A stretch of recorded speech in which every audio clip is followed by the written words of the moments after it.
다니엘서를 시작하고 1장부터 6장까지는 흥미진진하고 재밌고 이해하기도 쉬웠습니다. 왜냐하면 이해하기 쉬운 이야기 형식으로 잘 되어져 있기 때문입니다. 그런데 이제 7장부터 이 후반부에 들어와서는 내용이 아주 어렵습니다. 다니엘이 환상을 보고 그 환상의 내용들을 쭉 기록해 놓았기 때문입니다. 그래서 7장은 다니엘서에서 어찌 보면 가장 중요한 그런 부분으로 상징적인 표현들이 많이 나오는 그런 부분입니다. 이제 다니엘의 환상을 통해서 역사와 그리고 이스라엘 백성들에게 나타날 일들, 이것들을 하나님께서 그 환상 가운데 보여주십니다. 7장의 예언 시기를 보면은요, 지금 6장까지는 바벨론이 망하고 메데 바사가 이제 그 지역을 차지하는 그 나라가 바뀌고 정권이 바뀐 그 내용까지 우리가 묵상을 했는데 7장의 예언이 기록되던 그 시기는 5장 이전입니다. 그러니까 벨사살 왕의 원년이라고 얘기했으니까 아직 바벨론의 통치에 있을 때 그 시기에 하나님께서 다니엘에게 주신 환상이다라는 그 시기를 우리가 좀 생각하면서 말씀을 읽어야 합니다. 오늘 본문의 1절부터 8절을 보시면 벨사살 왕이 되는 때에 벨사살이 왕이 되는 원년에 다니엘이 하나님께로부터 받은 환상을 기록해 놓았다라고 말씀합니다.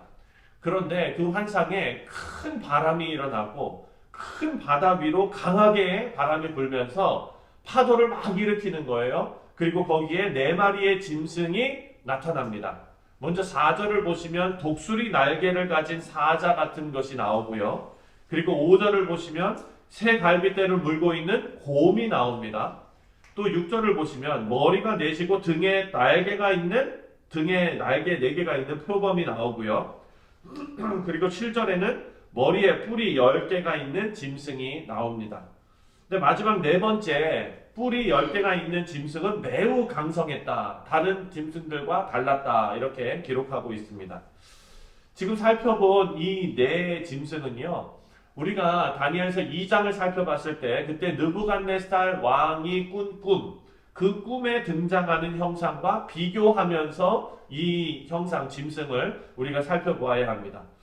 파도가 세차게 일고 바람이 불고 막 그런 바다에서 나온 이 4 짐승은 하나님을 거역한 강성한 제국들을 상징합니다.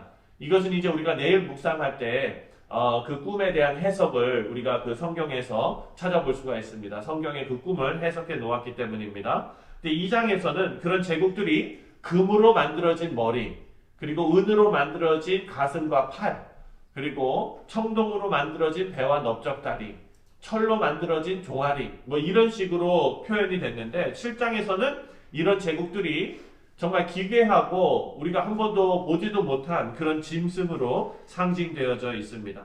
여러분, 이것은 하나님을 떠나서 힘이 지배하는 세상 나라, 그 짐승의 법칙이 존재하는 정글, 이런 것을 상징하는 것입니다.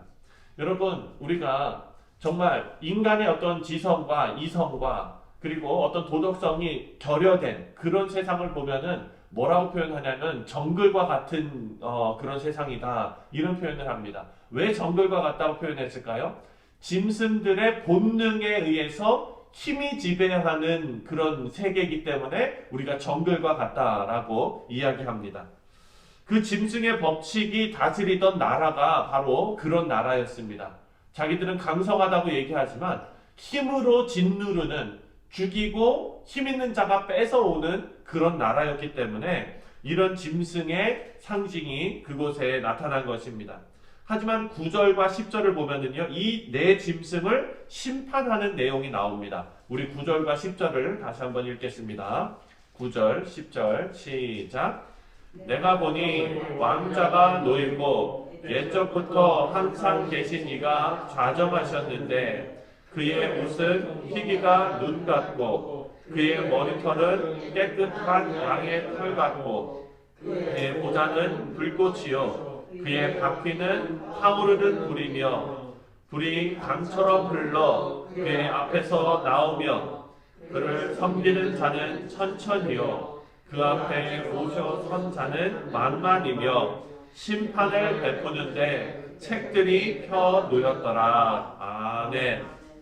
다니엘이 보는데요, 한 분이 왕자에 앉으셨어요. 그런데 옷을 입으셨는데 흰 눈과 같이 하얀 옷을 입으시고 그 보좌는 불꽃 같고 불이 강처럼 흘러나오는 것을 보았습니다. 그리고 그분이 심판을 하시는데 앞에 책들이 펼쳐져 있다라고 기록되어져 있습니다. 사랑하는 성도님들, 성경은 우리가 수요 성경 공부 때마다 계속 우리가 반복해서 배우는 얘기지만 성경은 하나님이 어떤 분이신지를 정확한 계시의 말씀으로 우리에게 알려주고 있습니다. 성경에는요, 우리가 오늘 읽은 이 본문 외에도 하나님께서 어떤 분이신지 또 하나님께서 어떤 일을 하시는지 계시된 부분들이 참 많이 나옵니다. 하나님을 섬기는 우리 사랑하는 성도님들께서는 성경에 계시된 하나님에 대한 지식을 반드시 가지고 계셔야 합니다.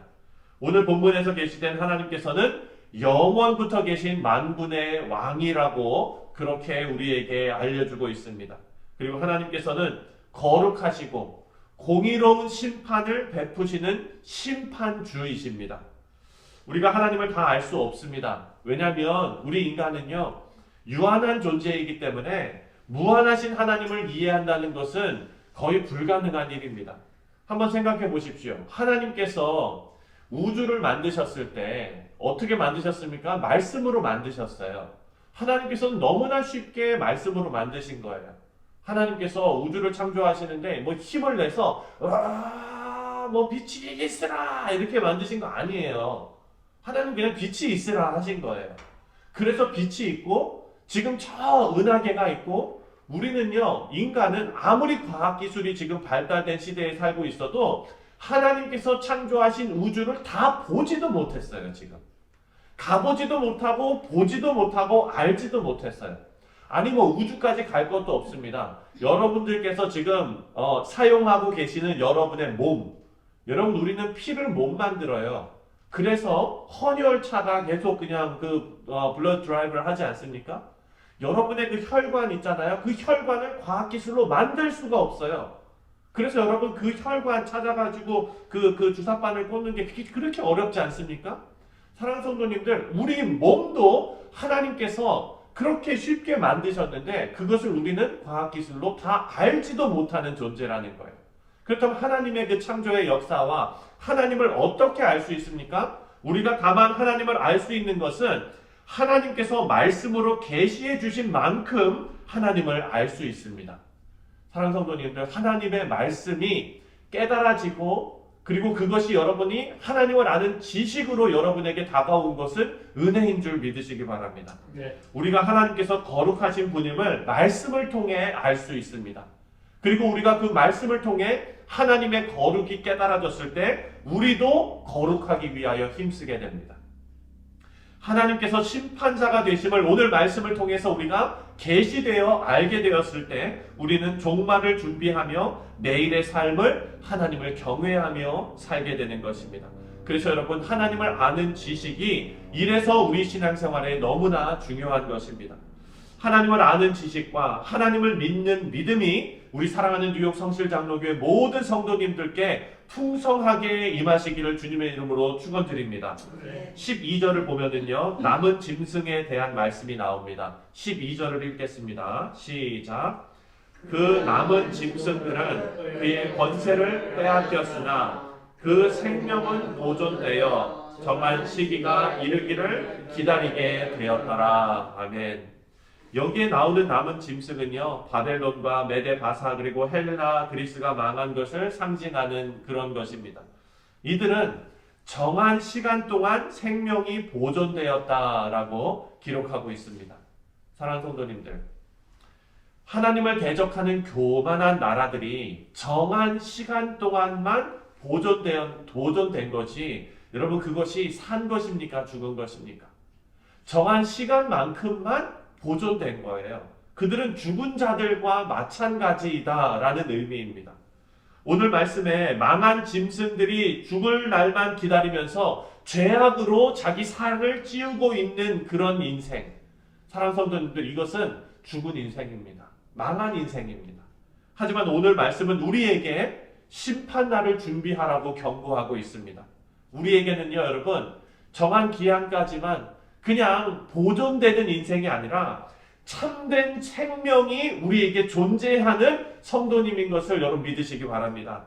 정한 기한까지만 보존되는 인생이 아닙니다. 여러분의 인생은 예수 그리스도를 통해서 거듭나고 참된 생명을 얻었고 새 사람이 되어서 하나님과 영원한 나라에서 하나님을 예배하며 살게 된 성도님이심을 여러분 꼭 기억하시기 바랍니다.